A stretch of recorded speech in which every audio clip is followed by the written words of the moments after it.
Bom, estamos agora já em direto.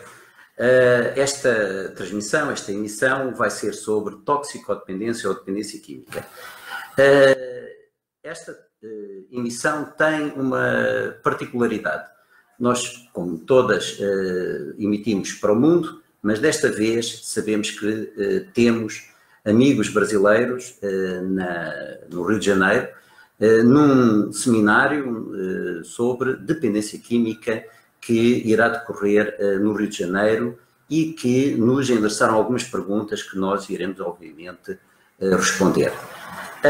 Eu trouxe aqui o Dr. Álvaro Pereira, que é um médico bem conhecido aqui em Olhão, onde existem os serviços mais importantes dedicados aqui à toxicodependência. É um indivíduo que veio da região centro, que foi talhado para a medicina, por aquilo que eu sei e por aquilo que ouço dizer. É uma pessoa, de facto, já há muitos anos conhecida pelas suas capacidades e suas habilidades, seguramente, médicas. Nem todos nascem para isto, ele nasceu. Bom, a verdade é que teve um percurso como médico de medicina geral e familiar, que é uma especialidade que existe em Portugal e no Brasil talvez não, julgo que não, que é uma especialidade que se dedica muito à proximidade das populações.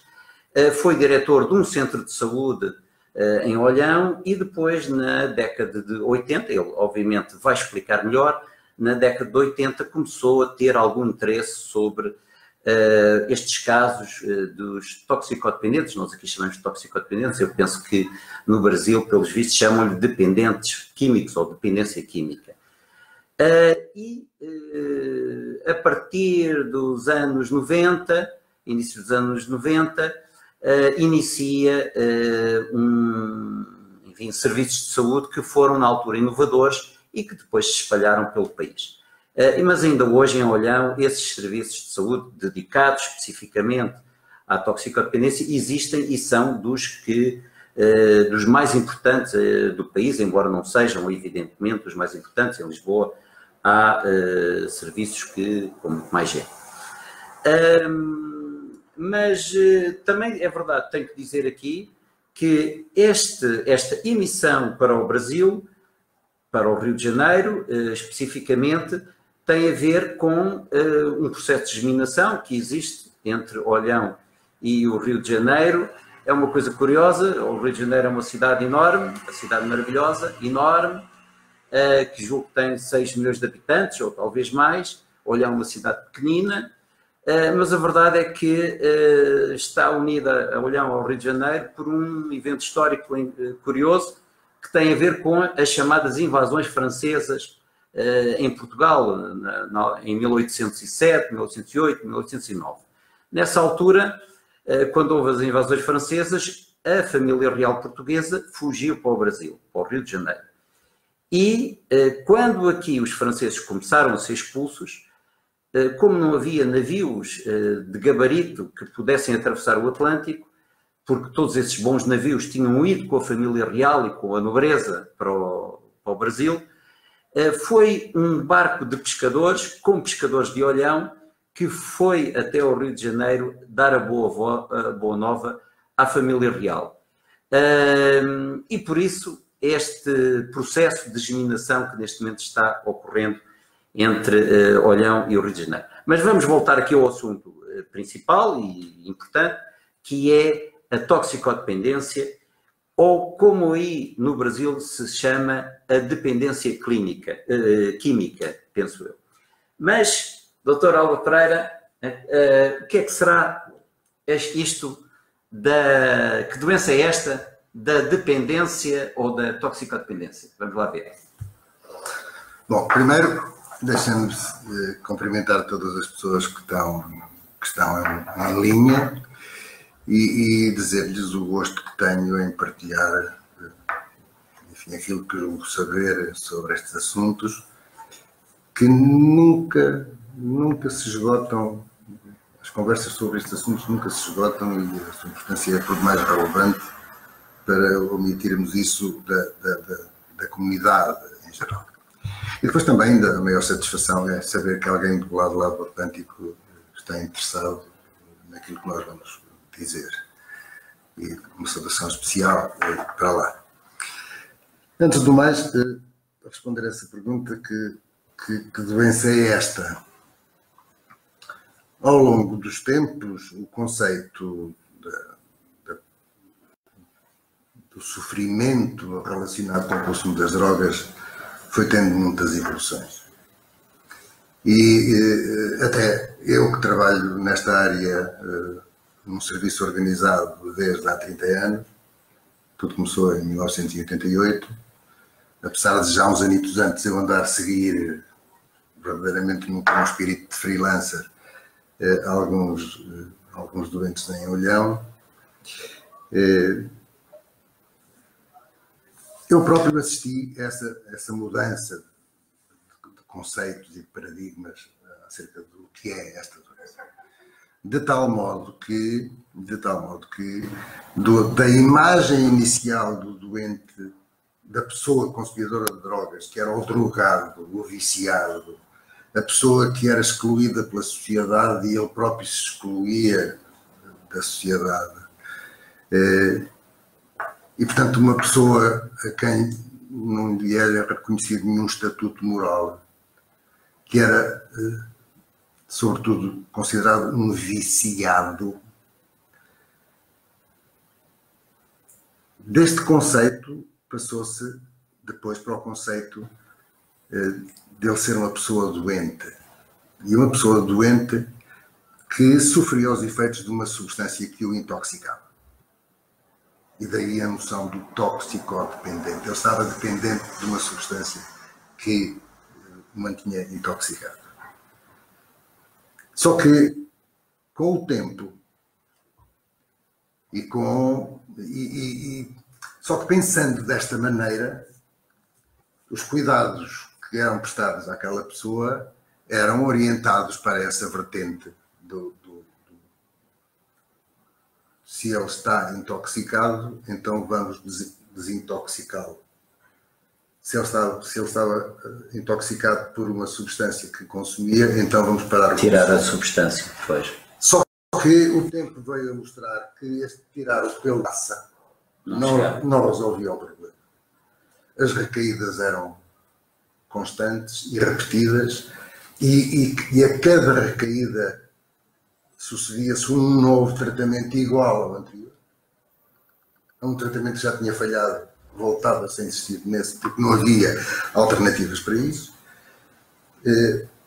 Os riscos que o doente corria, que aquela pessoa corria, riscos associados ao consumo, sobretudo relacionados com os consumos endovenosos, com os comportamentos desviantes que os consumos depois implicavam, nomeadamente o pequeno tráfico, a prostituição, a delinquência e toda a problemática social que estava envolvida nisso.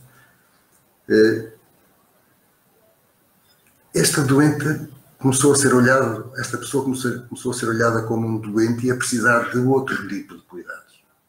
Mas para além da droga, o mais importante era a pessoa. Essa é que é a grande questão.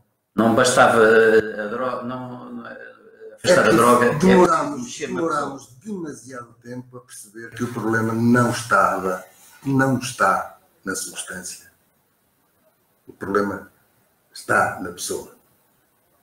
Eu costumo dizer muitas vezes que as substâncias são tão culpadas disto como a faca, como as facas que nós usamos na cozinha para descascar as batatas, e que essa mesma faca pode ser um instrumento que causa a morte a alguém, pode ser uma arma.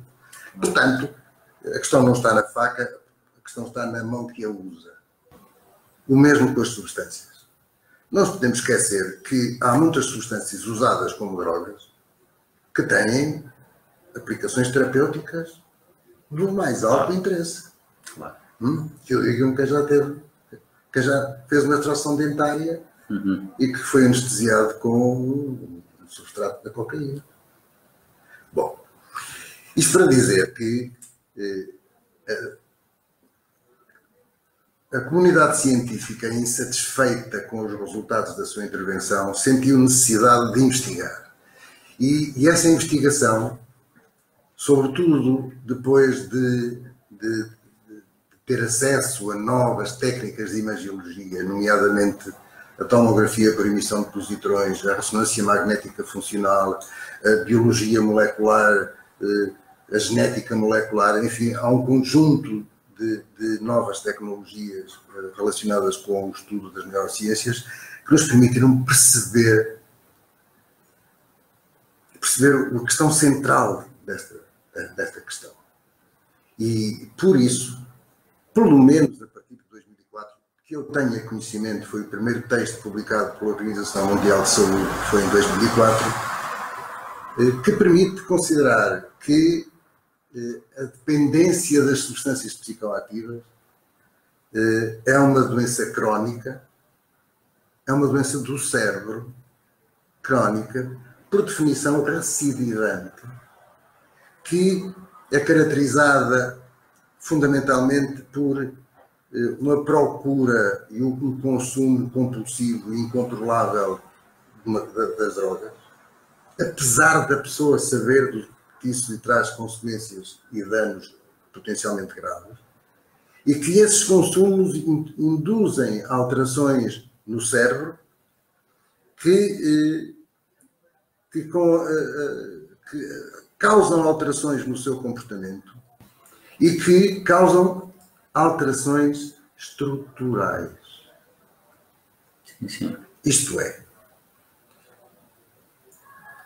repetindo aquilo que é importante, é uma doença crónica, e é uma doença crónica com uma evolução parecidíssima com a hipertensão arterial, com a doença hipertensiva, ou com a diabetes, ou com a artrite reumatoide. Também tem recidivas. Também tem recidivas, tem processos, tem períodos de descompensação. E não há cura, tem que tomar sempre medicamento.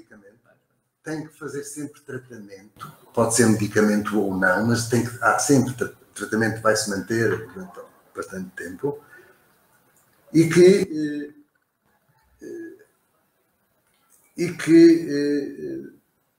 é uma doença do cérebro. Exatamente como outras doenças neurológicas, como a doença de Parkinson, ou como a demência de Alzheimer. E assim como, por exemplo, a esquizofrenia em tempos até foi diabolizada e considerada uma influência do demónio nas pessoas. E hoje sabe-se que é, no fundo, uma alteração do metabolismo da dopamina. Enfim, está relacionado com isso. Portanto, isto para dizer que, de uma vez por todas, temos que pensar que esta doença é uma doença que tem uma base orgânica e com alterações neurobiológicas específicas.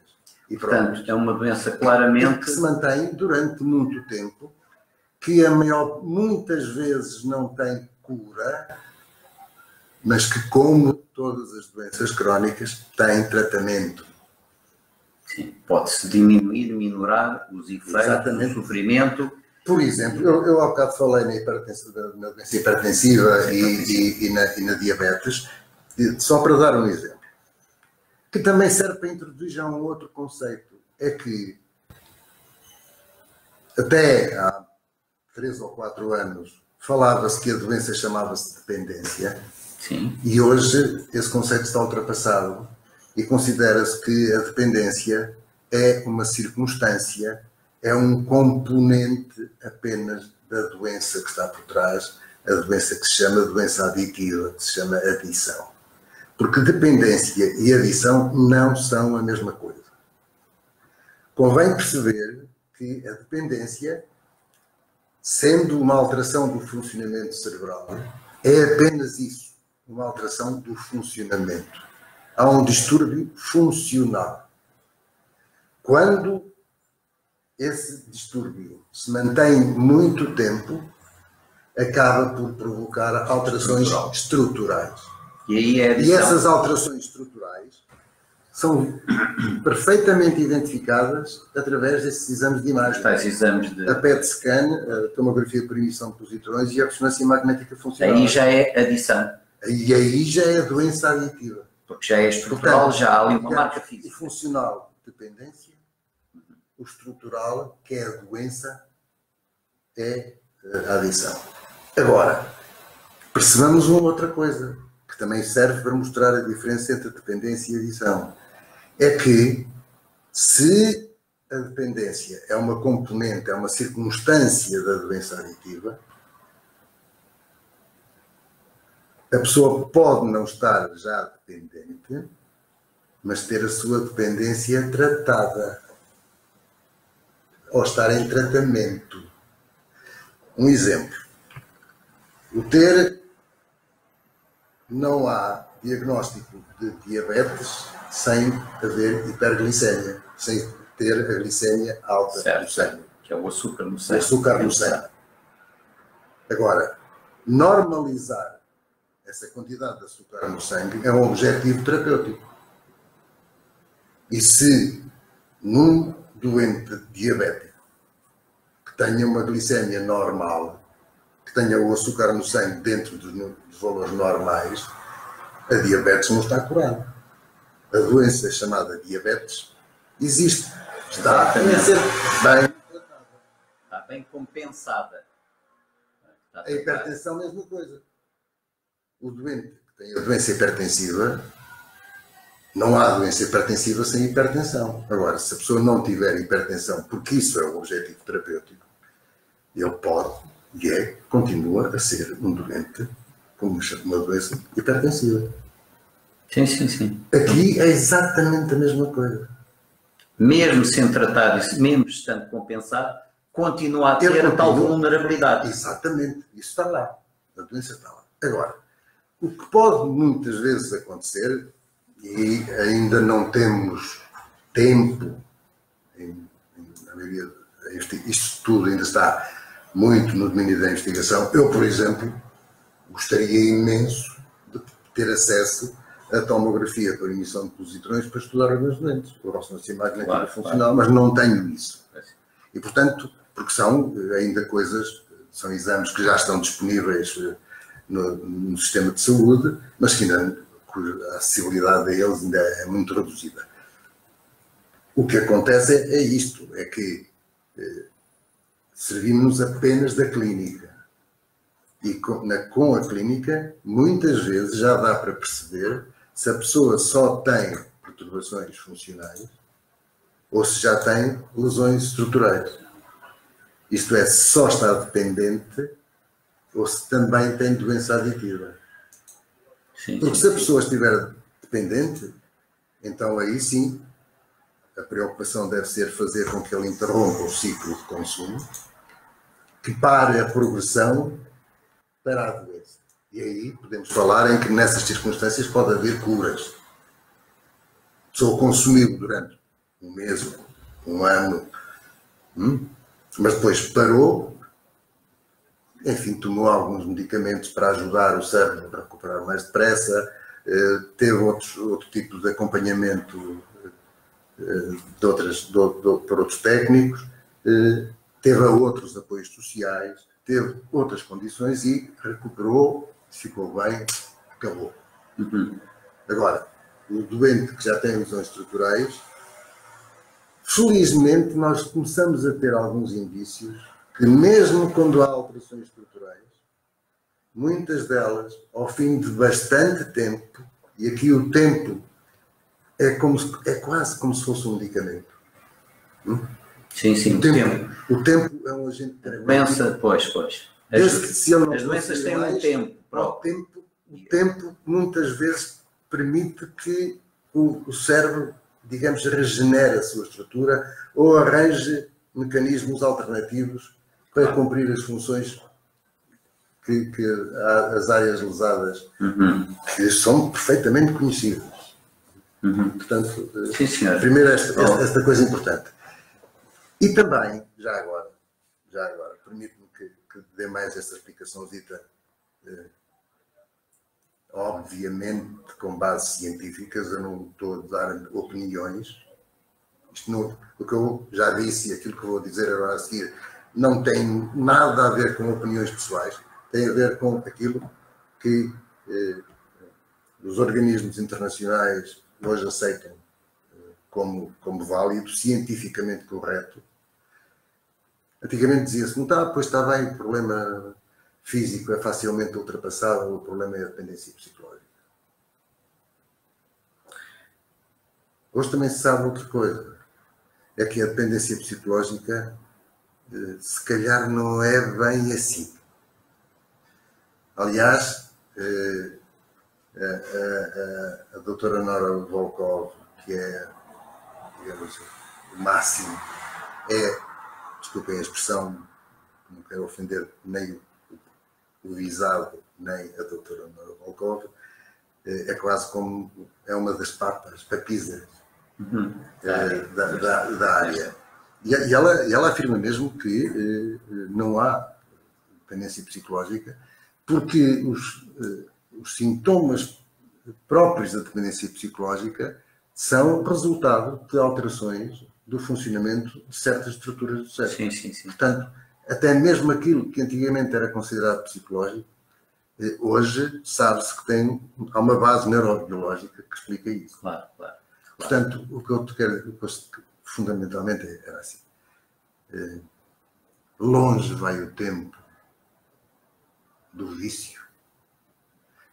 Que de uma vez por todas se perceba que isto não tem nada a ver com a falta de vontade, não tem nada a ver com a falta do caráter, não tem nada a ver com uma personalidade perturbada de uma determinada maneira, não tem nada a ver com isso. À luz do conhecimento atual, é uma doença orgânica do cérebro.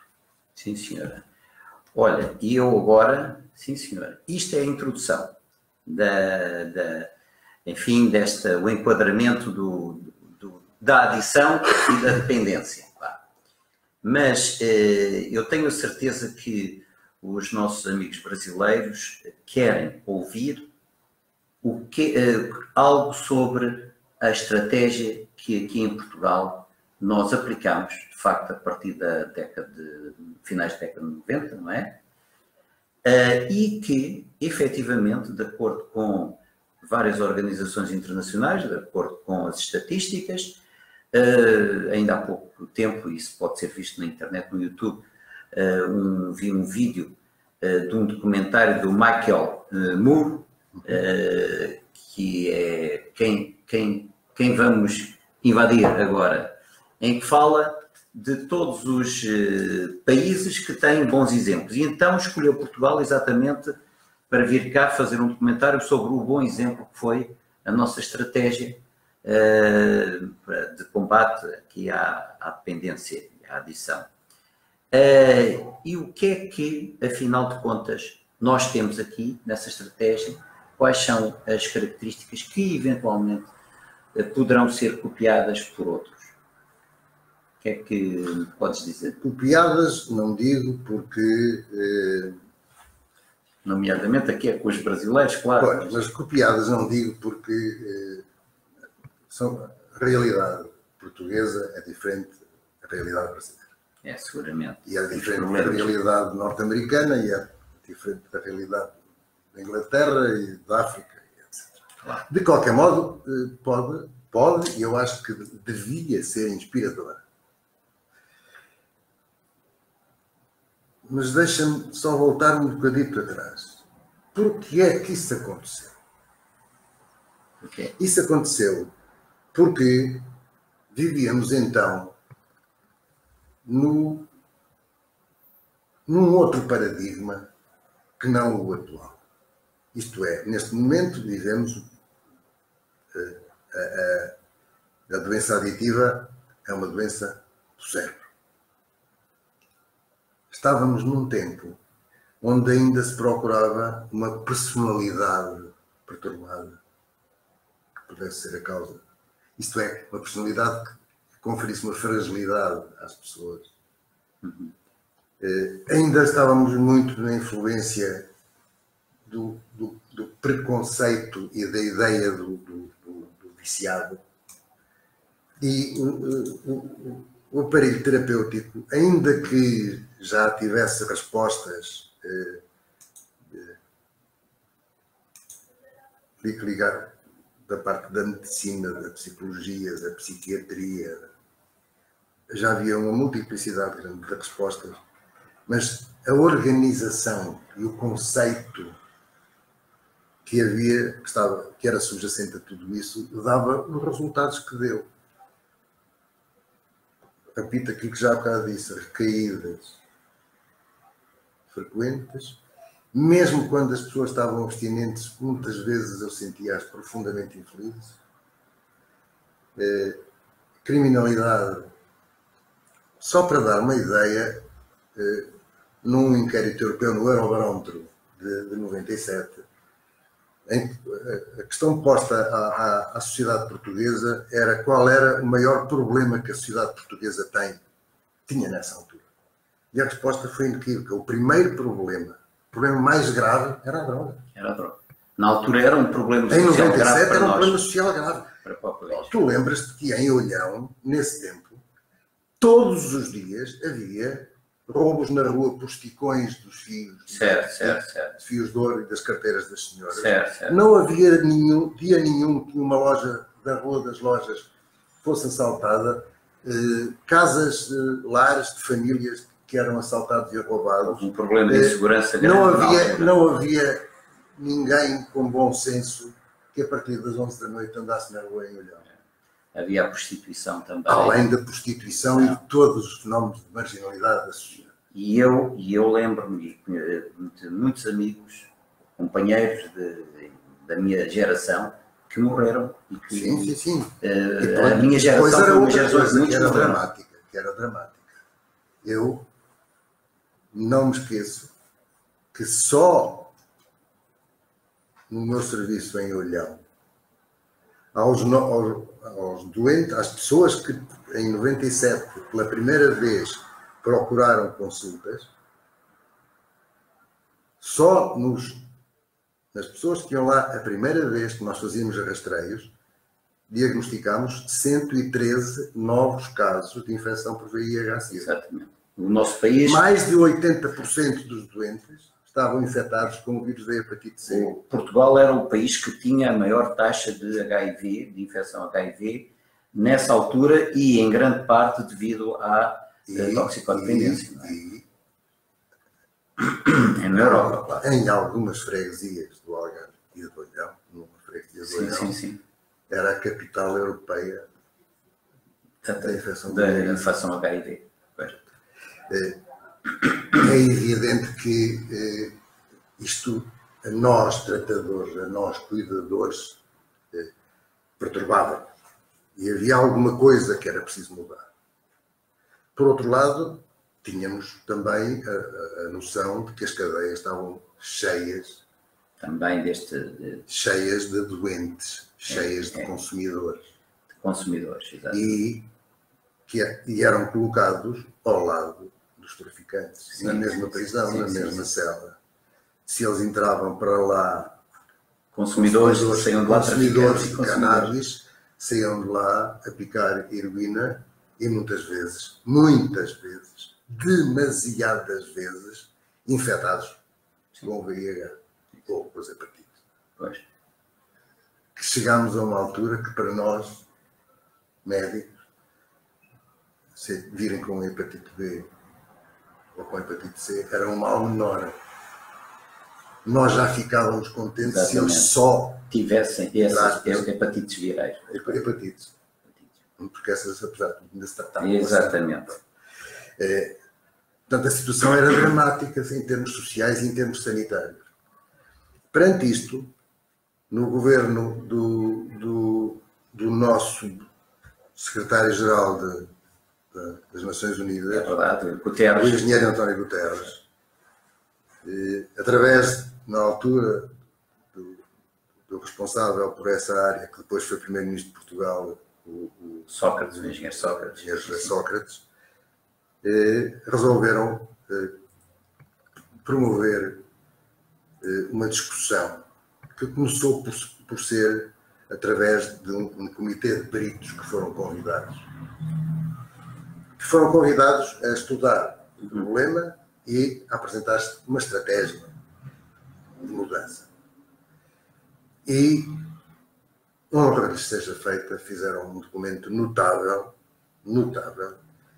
que também honra seja feita ao engenheiro José Sócrates e ao engenheiro António Guterres, que tiveram a força e a vontade política de dizer faça-se, conforme o que estava a sugerir. Exatamente. Há uma coisa curiosa que eu ouvi dizer um dia ao João Golão, e que talvez também tenha importância no facto de se ter conseguido unidade em Portugal para avançar com uma estratégia que é inovadora e algo arriscadora. E que é o facto de esta história da toxicodependência ou do consumo de drogas ter sido transversal à sociedade portuguesa. Exatamente. Tanto não havia famílias, pobres, não havia nenhuma família que lá por senso não tivesse alguém agarrado. Todas as classes sociais, os grupos etários, com muita escolaridade, com pouca escolaridade, ricos, pobres. Todos foram afetados. Todos foram afetados. Isso, portanto, a consciência social era tanta que as coisas estavam miseráveis. Mas deixa-me que diga que um dos problemas que isto pode ter na aplicação da nossa estratégia no Brasil é exatamente isso.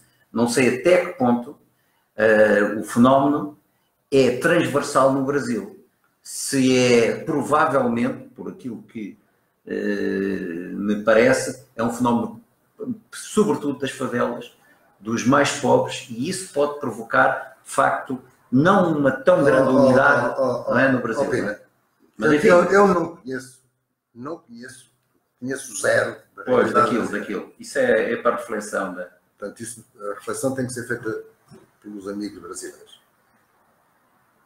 Mas isso era o que nós pensávamos na altura, cá em Portugal. Os meninos que cheiravam coca e que consumiam heroína, filhos de papás com massa, com dinheiro, esses não andavam na rua a dar-se fazer isso. Exatamente, pois. Havia uma diferenciação social. Eles apareciam todos. Pois. Eles apareceram depois. E não é por acaso que a partir de 2000, até na unidade de internamento onde eu trabalho, sim. Juízes, médicos, advogados, professores, arquitetos, polícias foram aparecendo. Ok. E já nessa altura andavam a consumir. Exatamente. No nosso caso, os pobres foram os primeiros a aparecer. Não, é que esses eram o óbvio, era aquilo que toda a gente via. O que não se via. E desculpem, amigos brasileiros, pela intermissão, mas eu estou em crer que também haverá qualquer coisa de semelhante por aí, não é? Nós não somos os únicos, não somos exemplares em nada. Sim, somos todos iguais. Somos muito mais iguais do que parecemos. Pronto, e então, retomando a história. Estratégia. A estratégia, logo à partida, definia duas coisas que são fundamentais. Primeiro, mudar a lei. Primeiro, mudar a lei e depois determinar que as pessoas consumidoras, os consumidores, tinham direitos de cidadania. Tinham direitos de proteção sanitária e de proteção social. Porquê? Porque, subjacente a esse estudo, subjacente a esse espírito de mudança, havia dois princípios que são fundamentais. Primeiro, que nunca é demais abordar, é o humanismo. Estamos a falar de pessoas. Estamos a falar de gente que ainda para mais sofre. Segundo, pragmatismo. O tempo dos debates ideológicos, dos debates religiosos, dos debates morais, tinha acabado. Tinha que acabar. Tinha dado o resultado que deu. Era, de uma vez por todas, importante aceitar que a realidade se impõe aos conceitos e aos preconceitos que todos nós, técnicos, políticos, etc., que nós tínhamos. Portanto, dois princípios importantes, humanismo e pragmatismo. E depois foi fazer isto, mudar a lei, primeiro de tudo, descriminalizar o consumo e a posse para consumo próprio. Esta lei é extremamente importante. Obviamente que, como sempre, apareceram detratores. Claro. Houve reações as mais diversas a esta lei. Sim, sim. Chegou-se uma pessoa, um deputado importante, que depois veio a ser ministro de um governo a seguir, chegou a vir dizer para a televisão: cuidado que esta lei vai transformar Portugal no paraíso da droga da Europa. Exatamente. Todos os drogados da Europa virão para Portugal consumir. Pois. Isto vai explodir em termos de consumo. Sim, sim. Não aconteceu. Não aconteceu. Aconteceu exatamente o contrário. Mas só que convém perceber uma coisa que é importante. Se foi importante fazer esta lei e descriminalizar o consumo, isto foi, digamos, a pedra de toque, mas depois foi preciso operacionalizar a segunda parte da questão, que era restituir ao consumidor os seus direitos de cidadania dos consumidores a uma proteção social, sanitária, etc. E para isso foi necessário fazer algumas coisas. A primeira coisa fundamental foi ajustar as estruturas já existentes no terreno, os centros de atendimento, os internamentos, as comunidades terapêuticas, os departamentos ligados à área da prevenção e da reinserção, adaptá-los a um novo modelo. E depois criar respostas que de facto não existiam antes. E, na minha opinião, há duas estruturas que foram criadas que foram extremamente importantes. Uma foram as estruturas dedicadas à diminuição de riscos e minimização de danos. O que é que eu quero dizer com isto? Nós sabemos, sempre soubemos, que os consumidores, pelo facto de consumirem, correm riscos. O que nós também sempre acreditamos era que eles não são estúpidos. E que se nós lhes dermos os meios, eles são capazes de diminuir os riscos. Se nós lhes disséssemos: porque é que tu andas a picar com agulhas e seringas velhas e já usadas, se nós te dermos coisas novas, porque eles começaram a mudar rapidamente. Exato. Se nós dizíamos: em vez de fazer andares aí a roubar e a fazer essas coisas, eu dou-te metadona. Pelo menos tu já não ressacas. Tens tempo de ir trabalhar, fazer qualquer coisinha para ganhar massa, para não correres o risco de ser preso, ou ser apanhado, ou consumir uma droga adulterada que te provoca lesões e que provoca doenças e provoca isso. Portanto, esta atitude... Dar uma mão, não é? Dar uma mão... E eles agarram-na. E agarraram-na nesses momentos. Extremamente bem. Extremamente bem. Essas equipas de redução de riscos têm a ver com troca de seringas, programas de diminuição de riscos, criação de centros de acolhimento onde eles possam tomar banho e comer uma refeição. Exatamente, os mais degradados. Centros de dia para estarem lá durante o dia ali. Exatamente. A conviver e não andarem a fazer asneiras. Equipas de rua para trabalhar exclusivamente no âmbito da prostituição na rua. Exato. Por exemplo,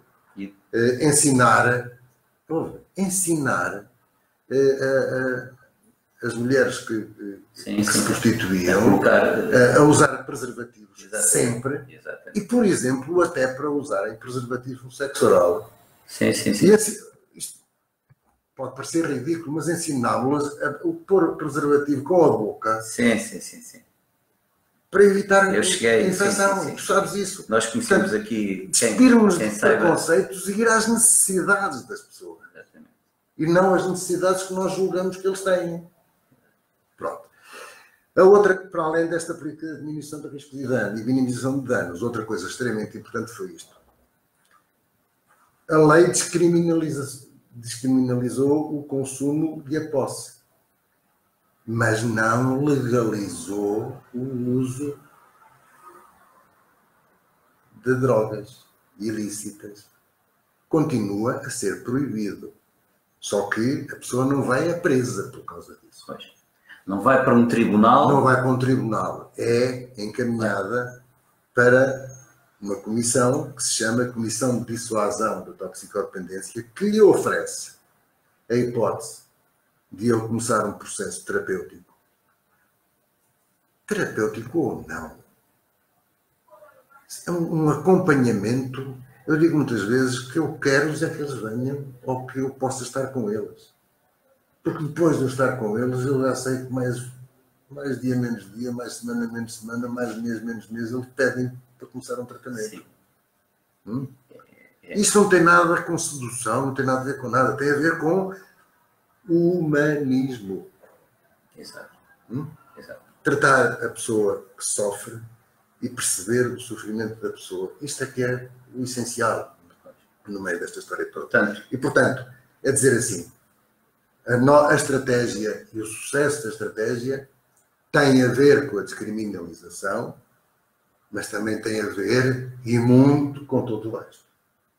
Com a criação de estruturas que deem respostas às pessoas, às necessidades que elas sentem, e não aquelas que nós julgamos que elas têm, importante, e portanto, descriminalizar e criar essas estruturas todas, pronto, e dar-lhes os apoios sanitários e sociais que elas precisam. Sim, senhora. Temos já aqui, então, um resumo da estratégia portuguesa, que é a descriminalização do consumidor. O consumidor, apesar de tudo, continua a ser, de alguma maneira, cometer um ato ilícito. Comete atos ilícitos, mas só não, que em vez de ir preso, em vez de ir a tribunal ser punido criminalmente por isso, vai para uma comissão de dissuasão que tem um elemento da saúde, mas também um elemento da justiça, e que lhe abre a porta para uma orientação que muitas vezes, geralmente, é a saúde. Atenção, da justiça não é da justiça, é da área jurídica. Da área jurídica, tens razão. Não tem a ver com a área da justiça. Sim. Isto tudo está centrado dentro do Ministério da Saúde. Correto. Atenção. É isso mesmo. Pronto, portanto, isto é o essencial. E a verdade é que a coisa funciona. Vai funcionar. E está a funcionar. Olha, mas eu sei que tu tens aí perguntas que é isso mesmo. Eu tenho aqui perguntas dos nossos amigos brasileiros e algumas são mais técnicas, outras têm mais a ver com a estratégia. Eu vou tentar então não me esquecer de nenhuma delas. Aqui a Ana Maria, assistente social, faz várias perguntas relativamente, isto são perguntas técnicas, relativamente ao internamento. Aqui ela chama internação, porque pelos vistos no Brasil é assim. Internação. Ora bem, de facto, e aqui eu dou já a resposta aqui a uma outra pergunta, não sei se é do Marcelo, em que pergunta se nós, em Olhão, temos serviços de internamento, serviços ambulatórios, etc. Sim. E há um serviço de internamento, que nós chamamos a unidade de desabituação, onde, de facto, estes doentes entram.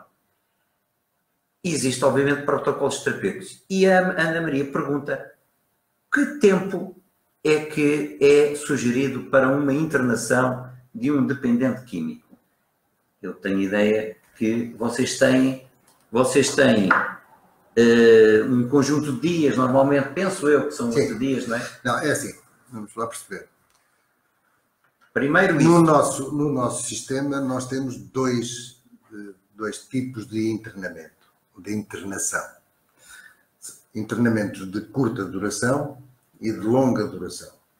O internamento de curta duração existe apenas e só para evitar que as pessoas sofram com a síndrome de privação. Exatamente. Que é a suspensão dos consumos. Sim. E se é verdade que com falta de heroína ninguém morre, tem umas diarreias durante uns dias, batem com a cabeça nas paredes, mas isso, ao fim de 4 ou 5 dias ou uma semana isso passa. A privação, sobretudo do álcool e de benzodiazepinas, é potencialmente grave e eventualmente fatal. Portanto, nós privilegiamos as desabituações em regime de internamento médico, com assistência médica de enfermagem e fisioterapeutas e psicólogos permanente 24 sobre 24 horas.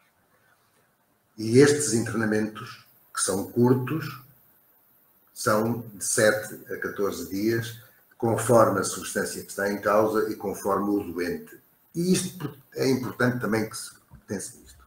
Muitas vezes fala-se no tratamento da dependência, tratamento da doença aditiva, tratamento... Nós não tratamos a dependência, nem tratamos a dependência aditiva. Nós tratamos pessoas. Sim, sim. E se as pessoas... Epá, eu tenho que ter cabelo preto, eu tenho já todo branco,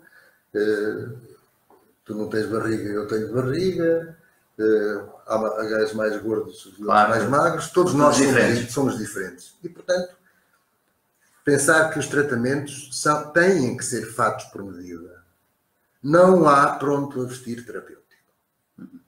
Há pronto ideias, sei lá, nós para parar, provavelmente parar a heroína 8 dias, 7, 8 dias mais que chega. Por exemplo, para o álcool e para as benzodiazepinas gostamos de os ter lá 14 dias. Portanto, mas há doentes por características próprias ou porque têm comorbilidades, isto é, que sofrem de outras doenças de foro psiquiátrico e que vão lá para consumir heroína, em vez de estarem os 8 dias, estão 12 ou 14, quer dizer, depende da pessoa. Embora na heroína é menos tempo, cerca de 8 dias, genericamente e para no álcool 14. Depois disso,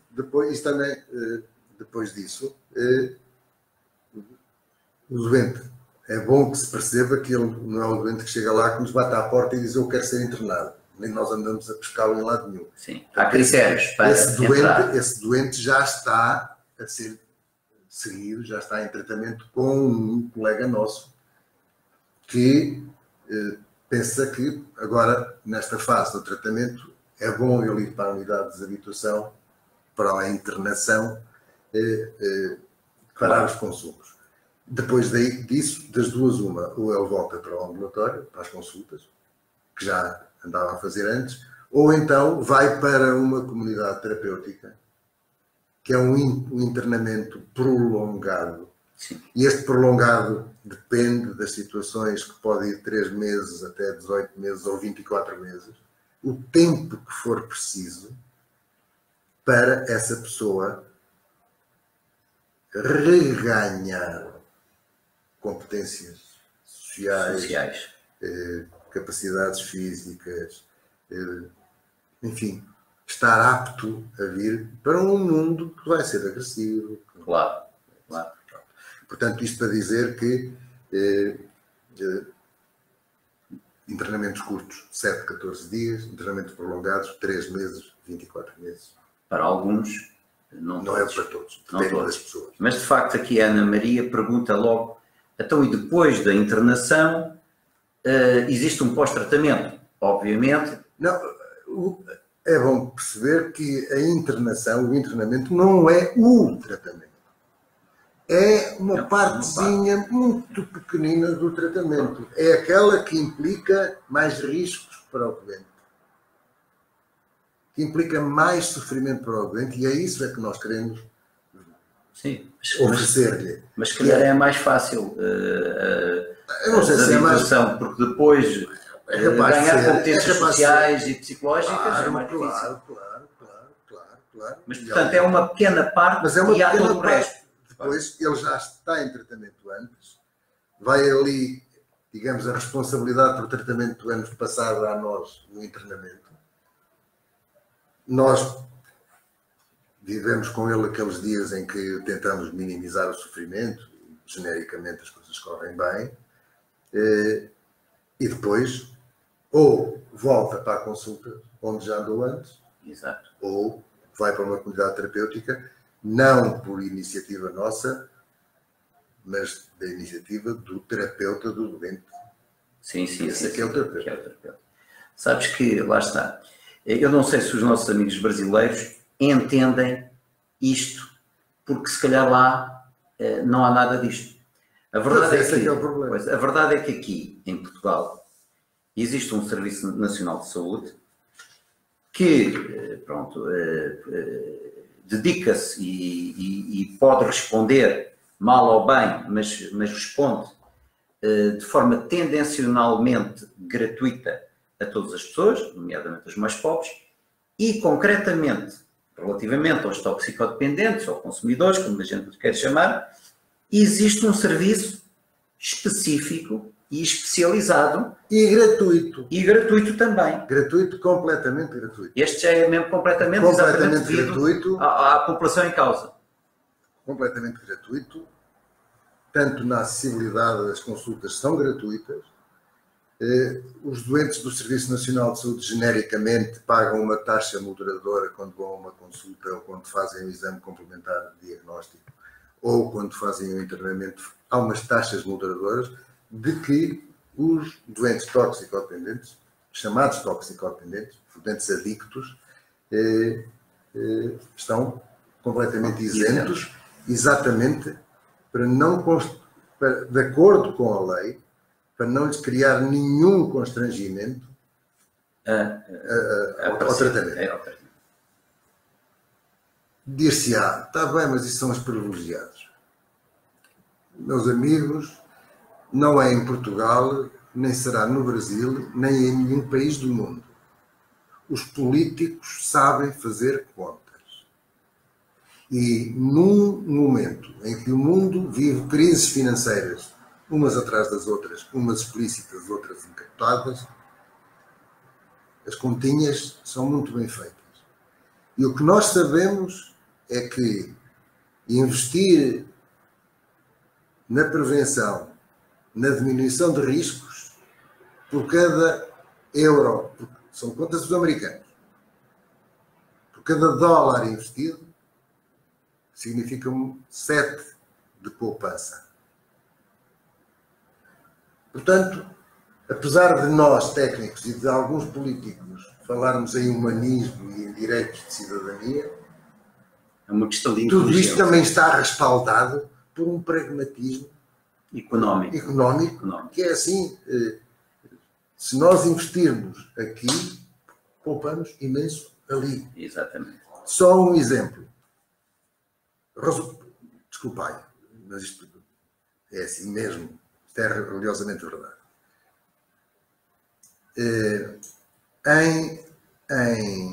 Em Portugal, por exemplo, em 2002,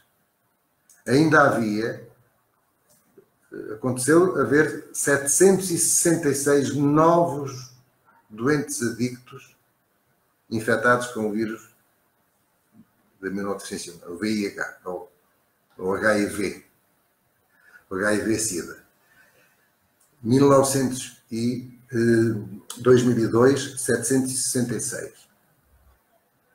Os doentes que pela primeira vez procuraram tratamento no nosso serviço. Em 2016 foram 29. Isto é uma... 766, 29. O dinheiro que não é poupado. O tratamento de um doente seropositivo para o VIH-Sida custa muitos milhares, muito dinheiro, dezenas de milhares de euros por ano. Pois. É impressionante. Por isso, isto tem a ver também com uma pergunta do Marcelo terapeuta do projeto Portas Abertas, em que ele diz quanto custou ao governo tudo isto, todo este aparato. Vamos lá ver, a gente não sabe, eu por acaso, nem aqui o Paulo Pereira saberão, mas o que nós sabemos é que poupou-se muito dinheiro. Muito dinheiro. Ainda para mais, há outra questão que é importante. E é difícil fazer contas, porque as contas têm que ser somando os gastos na saúde, os gastos com a segurança social, os gastos com a formação que também tendemos a dar aos nossos doentes, com o emprego protegido que lhes é oferecido. E juntar isto tudo é muito difícil. Mas também é verdade que muito do financiamento vem através do dinheiro dos jogos, tanto dos casinos como do Totoloto, do Euromilhões, portanto, todos esses jogos de sorte. A regulamentação diz que julgo que 40%. Não sei, mas é uma parte vem para nós, para os nossos serviços. E depois deixem-me dizer-vos, dar-vos outro número que parece que é impressionante. Há 15 anos atrás havia 80 overdoses por ano em Portugal. Nos últimos 2 anos, num ano houve 3, no outro ano houve 4. Na Alemanha, não, desculpem lá, havia 80 overdoses por milhão. Sim. Portanto, em Portugal seriam mais ou menos o número redondo de 800. 800, pois. Agora são 30, 40. Pois. De 80 passou para 30. Não, 800. De 800 passou para 30 em absoluto, para o país todo. Tá bom. Exatamente, pois. Tá bom, pois. E só para ficarmos com uma ideia, a Espanha, nós temos 3, 4, a Espanha tem 12,2, a Alemanha tem 17,6 por milhão e o conjunto da Europa Ocidental tem 17,3 por milhão. Não dá resultado? Claro. Custos e estes benefícios. Pois, e estes benefícios são... E há muito mais. Por exemplo, só para vos dar outro exemplo, há pouco tempo, um comissário da polícia da região, do distrito de Faro, dizia que hoje a criminalidade em relação à droga é residual. Há a criminalidade que sempre existiu e que sempre vai haver, porque sempre vai haver delinquentes e bandidos. Exatamente. Sim. Pronto.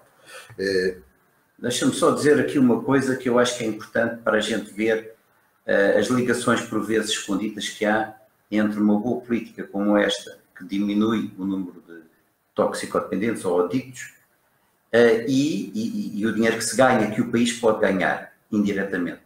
Tem a ver um bocado com o turismo.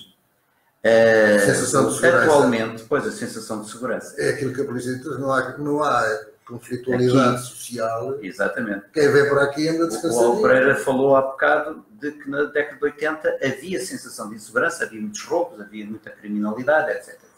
Hoje isso diminuiu o turismo. Exatamente. E os europeus, Portugal, para quem segue um pouco o que se passa no nosso país, até em termos económicos, os europeus descobriram nos últimos anos que Portugal é um sítio maravilhoso para viver. São mais, já estamos em 9h30, mas a gente pode continuar mais um bocadinho. São mais, sentem-se melhor e mais seguros aqui do que nos seus próprios países, aqui a nível da Europa. Agora imagine-se isso no Brasil. O Brasil, efetivamente, é um país em que há muita gente que tem medo de ir ao Brasil, de fazer turismo no Brasil, devido aos problemas de segurança. Vocês sabem, aí no Brasil, quais são.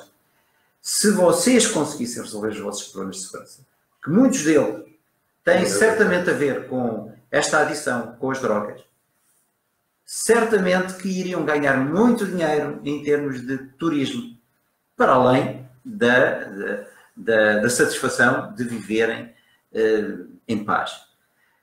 Portanto, isto são coisas muito importantes em termos económicos para o nosso país. Está aqui uma pergunta. Uma pergunta do Marcelo. Diz assim, caso o Brasil opte pela descriminalização, se entende que por causa dos fatores socioeconómicos e culturais, ele acha que a descriminalização do Brasil... Se ela vai funcionar lá ou não. Bem, ou se ela não funciona. E qual seria o ponto principal que atravancaria o não funcionamento desta estratégia no Brasil? Muito francamente, a minha resposta é: eu não sei porque é que não havia de funcionar. Não é só em Portugal que há gente boa. Gente com princípios humanistas de amor ao próximo. Postas são como nós. No Brasil, o que é que eu ia dizer? Não há razão nenhuma para as coisas não funcionarem. O problema é que, com a organização sanitária que eu julgo existir genericamente no Brasil, e pela dimensão do Brasil, qualquer Estado brasileiro é tão grande ou maior do que nós, quase. Sim, sim. Seria mais difícil implementar uma política nacional e operacionalizá-la. Mas, por princípio, não vejo razão nenhuma para que uma nova política semelhante ou inspirada na nossa não funcionasse. Funcionaria com certeza que sim. Agora, o que é que atravancaria esse sucesso? Eu não quero ser ofensivo para ninguém, obviamente, mas eu gosto de chamar os bois pelos nomes, como se diz cá em Portugal. E eu julgo que não há um ponto principal. Eu vou elencar vários, não quero dizer que o primeiro seja mais importante que o último, mas um ponto importante é que o que atravancaria essas mudanças seria a ignorância. E, sobretudo, a ignorância que está travestida de desperta, de inteligente. A arrogância. A arrogância. Liga muito com a ignorância. A ignorância é muito atrevida. E, sobretudo, a ignorância que recusa o conhecimento científico. A ignorância que sobrepõe, que se refugia atrás de preconceitos religiosos ou ideológicos. Outra questão importante é que há imensas ideias feitas. Desde logo a questão do vício. Desde logo a questão da falta de caráter. Desde logo o não querer aceitar aquilo que a evidência científica hoje tem como certa. A ciência é uma coisa que nunca é. Isto é, que nunca está terminada. A ciência não é. A ciência vai sendo. Mas à luz dos conhecimentos que temos hoje, demonstrados pelas evidências, sim. Pela verificação dos factos, continuar a persistir em ideias de há 30 anos deixem-me dizer-vos, é crime. Depois, por outro lado, não tenhamos dúvidas nenhumas que há interesses de organizações que estão ligadas ao tráfico que financiam demasiadas atividades económicas. Claro.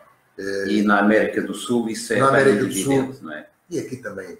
Aqui há lavagem, nós aqui se calhar funcionamos por outro lado, também não tínhamos dúvidas que esta visão do problema e estas soluções para o problema iriam contra os interesses de muitos que ganham dinheiro, muito dinheiro, a explorar o sofrimento das pessoas, dos consumidores, das famílias e da sociedade em geral.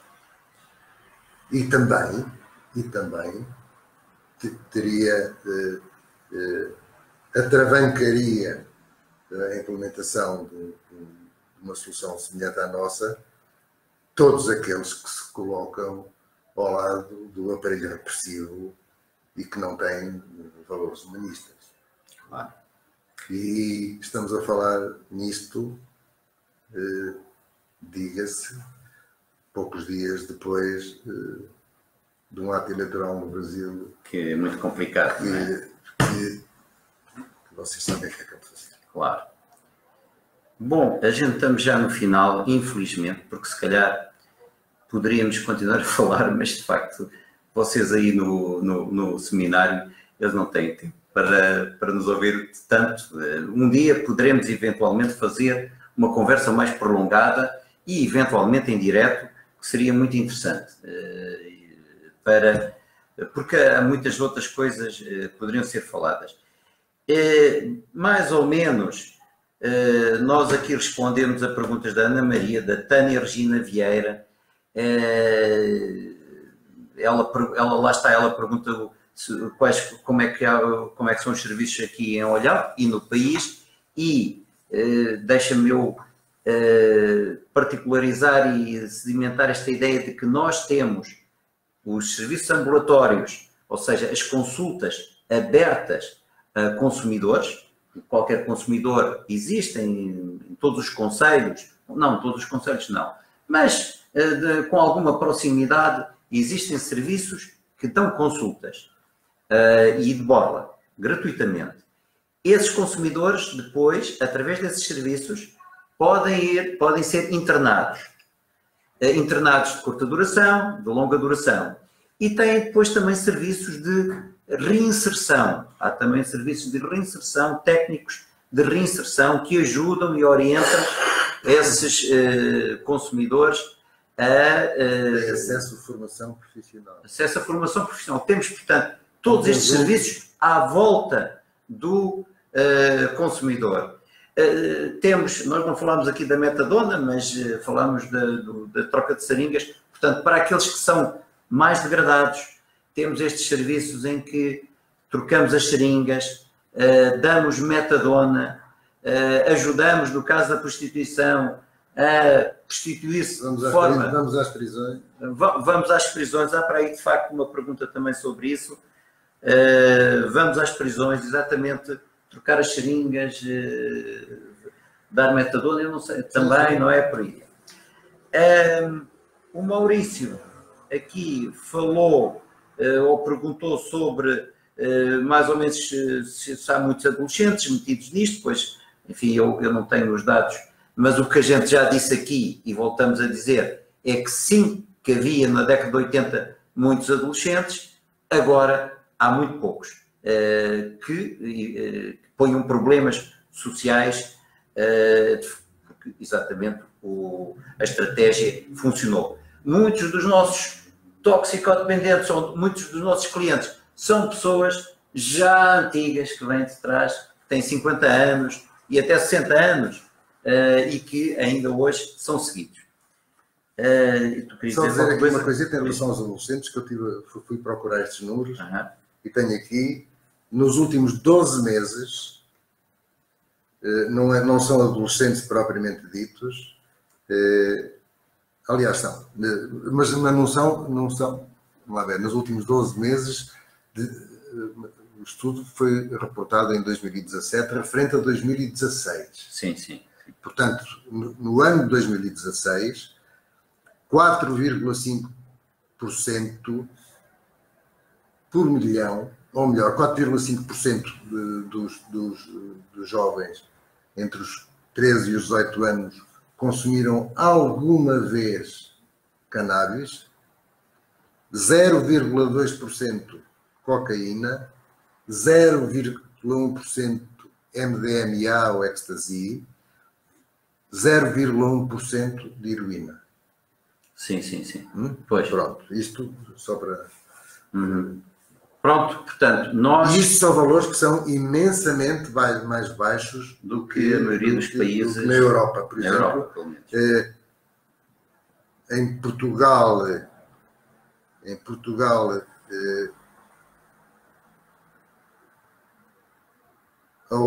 nos últimos 12 meses, na população 15-34 anos, 0,4 por mil, 0,4 por mil, na Europa 2, na Europa 1,9.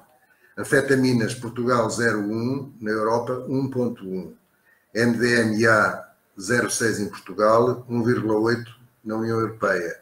Cannabis 5,1 em Portugal, 13,9 na União Europeia. há uma Isto grande... de acordo com o relatório europeu sobre drogas de 2017. Portanto, não quero dizer que estejamos bem, não estamos como eu gostaria que estivéssemos, Claro. mas, como se diz cá em Portugal, enquanto o pau vai e vem, folgam as costas. E pronto, e do mal ou menos. Sim, as coisas funcionaram. Há aqui também uma pergunta da Tânia Virgínia Vieira relativamente a se existe um trabalho de prevenção com famílias, educadores, etc. E relativamente às crianças, aos adolescentes. Lá está. Nós temos, de facto, nos nossos serviços, não só os serviços de consulta para consumidores de drogas, como para jovens que estão em risco de consumir e que ainda não consumiram, ou então fizemos consumos muito esporádicos e pouco mais. Portanto, temos isso também. Dizer isso. E estes jovens que estão em risco e que ainda não são consumidores, são atendidos e têm consultas de seguimento, não na área do tratamento, mas na área da prevenção. Exatamente. Para não misturar Exatamente. uns com os outros, porque estas coisas... E, obviamente, aqui também há contágio. Aqui também há contágio. Exatamente. Pronto, separam-se, no fundo, estas duas populações. E é evidente que o nosso Departamento de Prevenção tem programas específicos para trabalhar nas escolas, no meio laboral, sim. mais variados meios. Já agora dizer-vos também uma coisa, que isto, o que eu vou dizer, ao contrário do que tenho dito antes, isto que eu vou dizer é opinião pessoal. Não é científico.